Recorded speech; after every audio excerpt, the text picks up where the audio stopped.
Okay. Don't spell it. My name is Jaime. I am the team leader for Chesney. I got into a different program on another yard back in 2021, and I saw it as an opportunity to, for one, be around a dog. I mean, you know, it's an amazing opportunity to be around animals.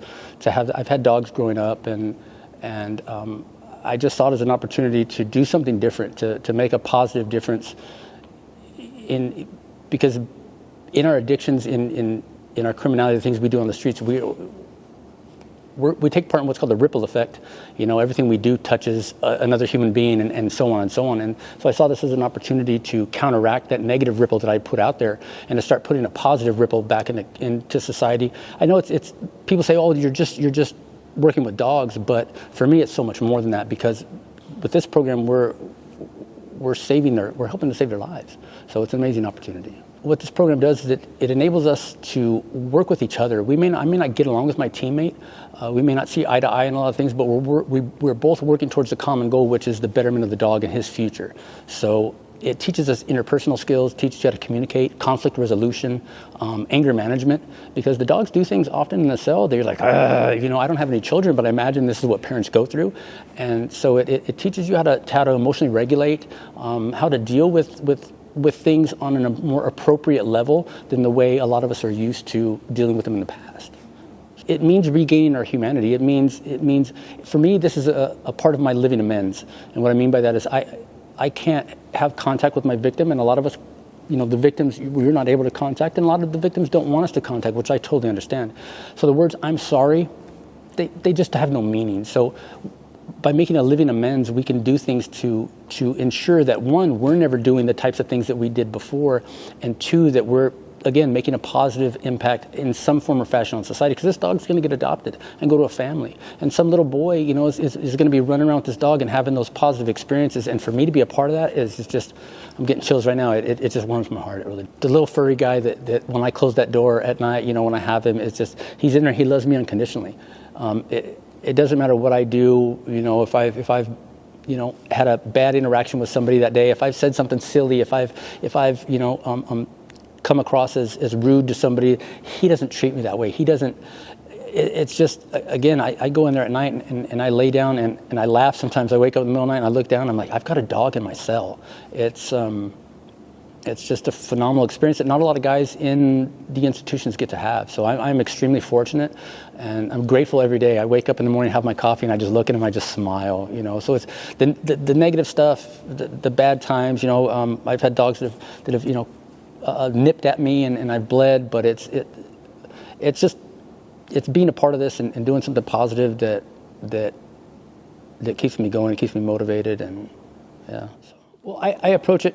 We had a dog that recently left that I got put on his team, and I just know it's out of fear. He's not doing it to be aggressive. He's not trying to hurt me. What he's doing, he doesn't know how to manage his emotions, much like I didn't know how to manage mine, which is a large part of, you know, how I made the choices I made when I was out there to be in this position. So I look at it that he just doesn't know how to express himself, and if I can help him better do that, then, you know, because I look at these dogs and again, the trauma they've been through, they come in there exactly like us in a lot of regards. And so I want people to understand me and to forgive me for the things that I've done. So I cannot sit here and look at that dog and blame him for the things he's done, because they only have a mouth, they don't have hands, they don't speak our language. So that's his way of communicating that, hey, I'm uncomfortable. So oftentimes in that position, I've put him in a position to be uncomfortable, or I'm not managing his environment. So we have a saying that it's never the dog, it's always the handler, right? So if I should have anticipated what was going on and not put him in a situation where he doesn't want to, but feels that's his only recourse. So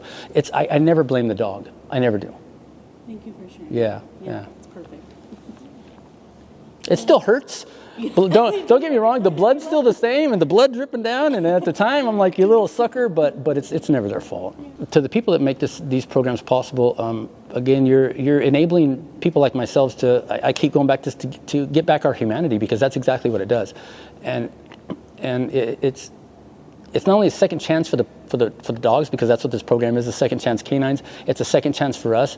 So they're making my days pain for what I've done that much brighter. And I know I deserve to be punished for what I've done. I'm paying that price. With that being said, they're doing so much for society, because that's a society that I'm going to go back into. So they're making, like I said, the little boy that's going to be playing with his dog, the family that's going to have a dog, we're able to take part in something positive that's going on outside of these razor wire walls and the barbed wire and the day-to-day monotony of prison. So thank you so much to those that make this possible, and to those that are thinking about maybe helping. You can get the word out, because it's not always about money. It's, although, money does help, and food and toys, those things help, but it's about, asking your friends and neighbors, if you're interested in a dog, going to these websites, looking at the dogs, because oftentimes when they look at a dog on tape, or, they don't always perform, right? They're not always, so just take a chance on a dog. Somebody's taking a chance on me, so I would just ask that, just take a chance on one of these dogs, because it's a wonderful thing to be a part of, saving an animal's life, and I'm just so grateful to be able to contribute to that. So thank you to everybody who's made this possible for me. That we're all redeemable. That I know in society, people do things and they get on social media and they say, hey, I hope I can learn and move forward from this. We want the same opportunity. There's a lot of good people in these institutions that have made some mistakes. There's a lot of people that have done some things that are reprehensible.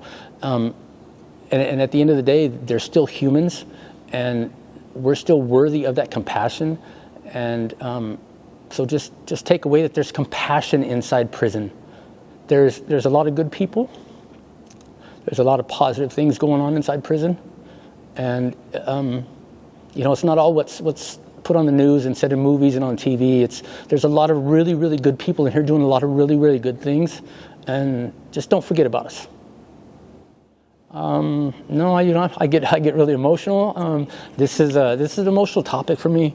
Being able to make a difference. It's what I do for my job as well. So, just thank you for giving us a voice. I really, really appreciate it. Thank you so much. That's all the questions. All right, thank you. Yeah. Awesome, great. Yeah, absolutely. Thank you so much. Thank you, ladies, very much.